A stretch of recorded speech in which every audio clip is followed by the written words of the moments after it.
Before we go any further, if you value serious historical survival knowledge that goes beyond entertainment, subscribe to this channel and, leave a comment with your thoughts or experiences. This channel exists for people who study history not as nostalgia, but as instruction. Sharing and subscribing ensures this material reaches others who take preparedness seriously. The most dangerous myth of modern conflict is that survival depends on specialized gear. History proves the opposite. In every urban war zone of the 20th and 21st centuries, civilians survived not because they were armed like soldiers, but because they adapted everyday objects into defensive tools. From besieged European cities in the 1940s to modern Middle Eastern urban conflicts, the street has always been a battlefield where improvisation mattered more than equipment. Today we are going to break down how ordinary household items can become practical, historically proven layers of defense in modern street survival, not as fantasy, but as applied knowledge rooted in real wartime behavior. Why cities turn ordinary homes into survival laboratories during conflict. Urban warfare collapses supply lines faster than any other form of conflict. Once electricity fails, law enforcement withdraws, and organized services disappear. The home becomes both shelter and vulnerability. Historically, civilians who survived longest understood that their surroundings could be reshaped for protection. Apartments in Sarajevo, Warsaw, Aleppo, and Kiev were not passive spaces. They became defensive positions using furniture, tools, and materials never designed for combat. The lesson here is not about weaponization, but about delaying threats, controlling movement, and increasing survivability long enough to escape or endure. How furniture becomes passive armor when movement through streets becomes lethal. Heavy household furniture has long been used as ballistic and fragmentation protection. During World War II, Londoners stacked wardrobes and bookcases against walls, facing the street to reduce blast and shrapnel injuries. This still applies today. Solid wood dressers, filled bookshelves, and even densely packed cabinets can slow or deflect fragments from small arms fire or explosions. The practical application is simple but deliberate. Furniture should be placed perpendicular to likely threat directions, such as windows or doors facing streets. Books, water containers, or tightly packed clothing inside furniture increase density. This does not make a home invulnerable, but it dramatically reduces injury risk, which history shows is often the difference between survival and evacuation failure. Now, let's talk about how glass fabric and tape quietly reduce injuries during explosions and raids. One of the most overlooked dangers in urban conflict is actually flying glass. Civilian injury records, time and again, show lacerations as a leading cause of incapacitation. Historically, people taped windows in crisscross patterns, not to stop explosions, but really to control shatter patterns. Curtains, blankets, or thick fabric hung over windows would further catch fragments, making a significant difference. In practical terms, duct tape, cloth strips, or even rope can be used to secure fabric layers over windows. This technique, by the way, was used widely during the Blitz, and it remains relevant in modern conflicts, where shock waves, not direct hits, cause the most injuries inside buildings. How cleaning chemicals become tools for denial rather than harm is quite fascinating. This is where, honestly, history demands restraint and clarity. Civilians did not survive by turning household chemicals into weapons, but rather by using them for area denial and sanitation under siege conditions. Strong-smelling cleaners, like ammonia or vinegar, were historically used to make enclosed spaces temporarily unbearable, discouraging intruders without direct confrontation. For example, during apartment raids in modern conflicts, residents poured irritants into stairwells to force attackers to retreat or slow movement.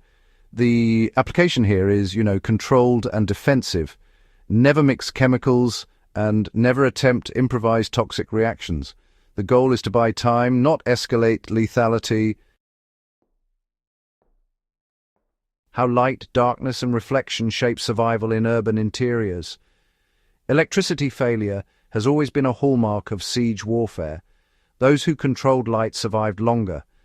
Reflective surfaces such as mirrors, metal trays, or polished lids were used to observe stairwells and corners without exposure. And, darkness inside living spaces prevented silhouettes from being visible through windows at night. Practically, this means covering windows completely after dark and using directed light only when necessary. Candles or small flashlights should be shielded and reflected off walls rather than pointed outward.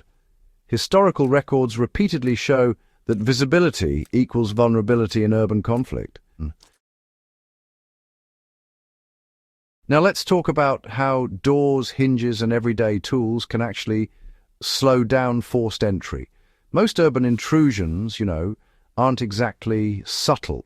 They tend to be loud, rushed, and really depend on speed.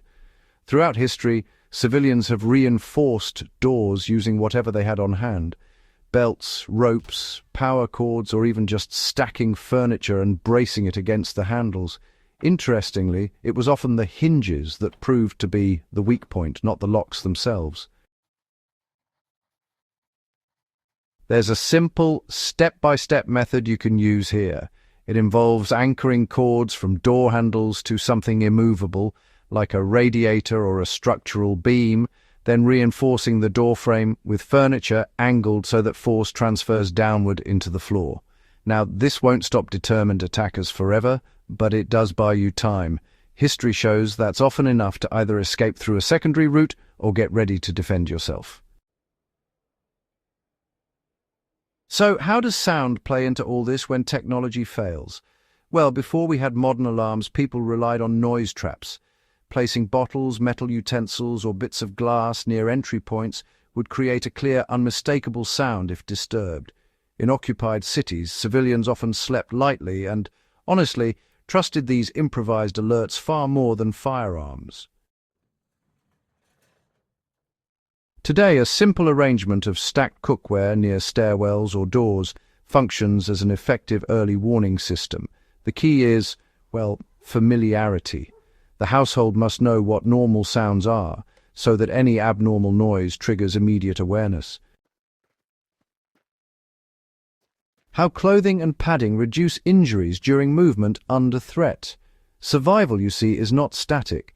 Eventually, movement becomes necessary. Thick clothing, layered jackets, folded blankets worn under coats, and improvised padding have historically reduced injuries from falls, debris, and even minor shrapnel.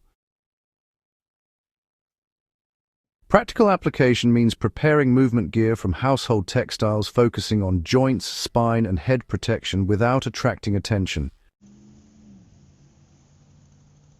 Why restraint and historical realism matter more than aggression. Every historical urban survival account shares one truth. Civilians who tried to fight like soldiers suffered the highest casualties. The purpose of household defenses is delay, deception, and survival, not domination. Hidden defenses work because they are subtle, familiar, and legal under most conditions. They preserve life without escalating violence, which is why they appear again and again across conflicts and eras. Modern street survival is not about paranoia or fantasy. It is about understanding that history already tested these methods under far worse conditions than most people will ever face. Household objects are not symbols of desperation. They are tools of adaptation refined through decades of civilian endurance in war. If you found this breakdown valuable, subscribe to the channel, share this video with someone who studies history seriously, and leave a comment below with what aspect of urban survival you want explored next. This channel exists to preserve hard-earned knowledge, not to entertain ignorance.